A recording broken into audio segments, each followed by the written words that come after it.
Welcome to Rich Tribe. Let's jump right in because I have a serious question for you, Monique. If someone tells you they are making $200,000 a year, does that automatically make them wealthy? Well, Richard, to the average person, heck yeah. $200,000 a year definitely sounds like you've made it. You're buying what you want, you're living exactly where you want to live. I mean, that's wealth, right? See, that's exactly what most people think. But if you step into the circles of the truly wealthy, we view that entirely differently. Let's break down exactly why. This perfectly illustrates the trap of what we call the Henry. High earner, not rich yet.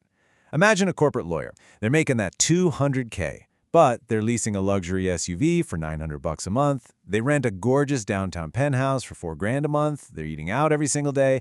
After taxes and funding that entire lifestyle, they are literally saving $0. It's a total hedonic treadmill. Hold on, so you're telling me someone pulling in a top-tier salary can actually be totally broke? That sounds literally impossible. If they lose that job, they just have nothing? Exactly. The second that paycheck stops, they're bankrupt in 30 days. High income just means a ton of money is flowing through your hands. High net worth, actual true wealth, means a lot of money is staying in your hands through consistent automated saving and invested assets. Today, we are focusing this explainer on uncovering the real insider strategies that millionaires actually use to build true, lasting wealth. And we're going to build up to one of the most misunderstood financial cheat codes out there, the triple advantage of a health savings account. Okay, Richard, I definitely need a clear roadmap for this. How does the average earner actually escape that lifestyle creep you just mentioned and start using these millionaire strategies? We're breaking it down into 5 core pillars today. First, understanding why salary is not wealth. 2, the psychology of money. 3, automate your habits. 4, the power of compounding. And 5, protecting your assets. Let's hit that first pillar. Pillar 1, the psychology of money. Look, building wealth actually has very little to do with raw math or how smart you are.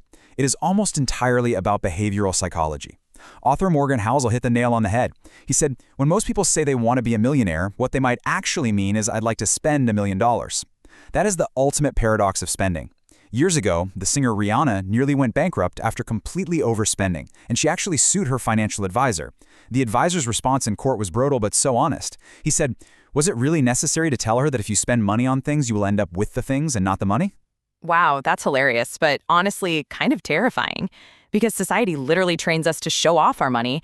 So how does an average person rewire their brain to value invisible assets, like a high savings balance, instead of the visible stuff, like a brand new car?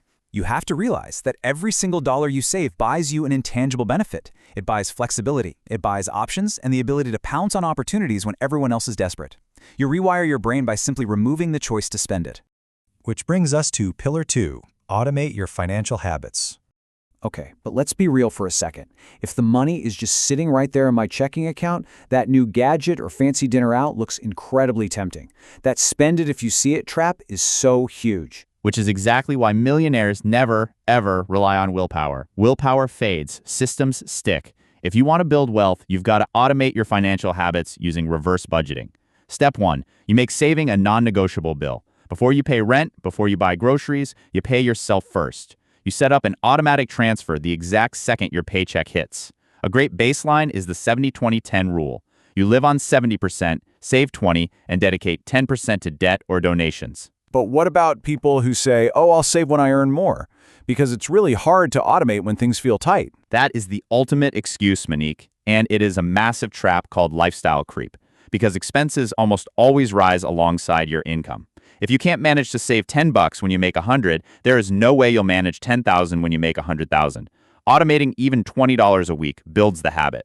The system is what saves you, absolutely not the size of the deposit. Pillar 3, the power of compounding. This is the hidden superpower of delayed gratification, and it's available to literally anyone. Let's do a quick time travel comparison to prove this. We have 2 people. One starts saving $200 a month at age 22. The other waits until they're 32 to start saving that exact same amount. Assuming the exact same market returns, the 22-year-old is going to accumulate substantially more money over their lifetime. Wait, just by starting 10 years earlier, not because they had a better job or picked some secret winning stocks? Exactly. It has absolutely nothing to do with intelligence or a higher salary. It is purely due to time. Every single dollar you save early on becomes a tiny little employee working on your behalf, generating even more dollars. And conservative data brilliantly backs this up. A totally conservative 8% annual return on the stock market will transform consistent, boring investments, like $5,000 or $10,000 a year, into millions over a few decades. That is exactly how you put compounding to work for you. Okay, seeing the math laid out makes it undeniable. But hey, if I'm growing all this money, the government is absolutely going to want their cut. How do wealthy people protect this massive growth from taxes? Now you are thinking exactly like an insider. You have to plug what we call tax leakage. You do that using tax-advantaged accounts. These are 100% legal tax shelters. You've got your 401ks, especially if there's an employer match, because that is literal free money. You have individual retirement accounts, 529s for college savings, but the absolute crown jewel of all tax-advantaged accounts, the health savings account. Pillar 4, the HSA Triple Advantage. This is the single most misunderstood, incredibly powerful wealth-building tool available. Most people just think an HSA is a basic checking account for buying Band-Aids and paying your copays. It's not. The secret is its triple advantage. First, your contributions are tax-deductible, meaning it literally lowers your taxable income today. Second, the money inside grows tax-deferred from investments. And third, when you finally withdraw it for qualified medical expenses, it is completely tax-free. No other account does all three. Not a 401k, not a Roth IRA, nothing. Wait, let me make sure I'm getting this. So if I invest the money inside the HSA, it compounds over decades, completely tax-free. And since everyone eventually has medical expenses as they get older, this is essentially functioning as a shadow retirement account? Nailed it!